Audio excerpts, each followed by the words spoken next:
বাবা, আমি একটু বাইরে বেড়াতে যাচ্ছি। সাবধানে যাস। হ্যাঁ বাবা।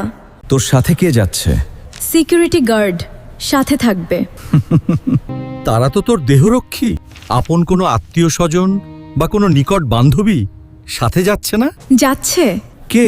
আমার বান্ধবী রুবায়েত। রুবায়েত?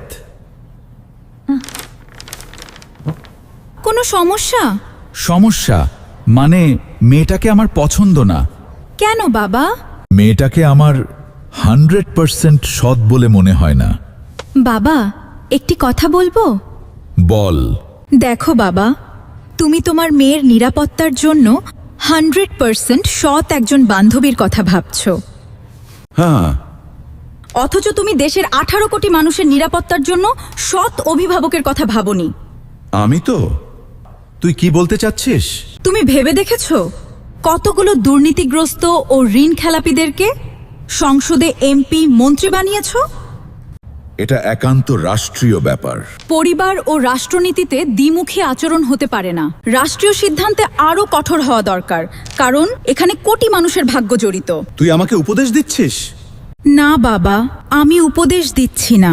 তোমার বিবেকের কাছে প্রশ্ন করে দেখো, যেখানে তোমার নিজের মেয়েকে একটি মেয়ে বান্ধবীর সাথে ঘুরতে দিতে আস্থাহীনতায় ভুগছেও, সেখানে দুর্নীতিবাজ ঋণ খেলাপি এমপি মন্ত্রীদের হাতে দেশ তুলে দিয়ে কি করে তুমি স্বস্তিতে থাকো? আমি তুলে দিলাম কি করে? ওরা নির্বাচিত হয়ে সংসদে এসেছে।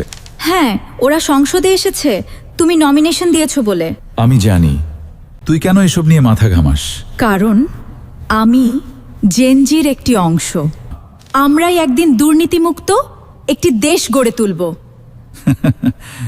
শুনে খুশি হলাম। শুধু খুশি হলে চলবে না, তোমাকেও করতে হবে। কি করতে হবে? শুধু ফ্যামিলি কার্ড, কৃষক কার্ড, খাল খনন করলেই চলবে না। দেশের রাজনৈতিক স্থিতিশীলতা আনতে হবে। দেশের মানুষের স্বার্থে বিরোধী দলের সঙ্গে একসাথে কাজ করতে হবে। দল ও তোমার এমপি মন্ত্রীদের স্বার্থে কাজ না করে প্রকৃত মানুষের স্বার্থে কাজ করো। মানুষ তোমাকে আজীবন মনে রাখবে।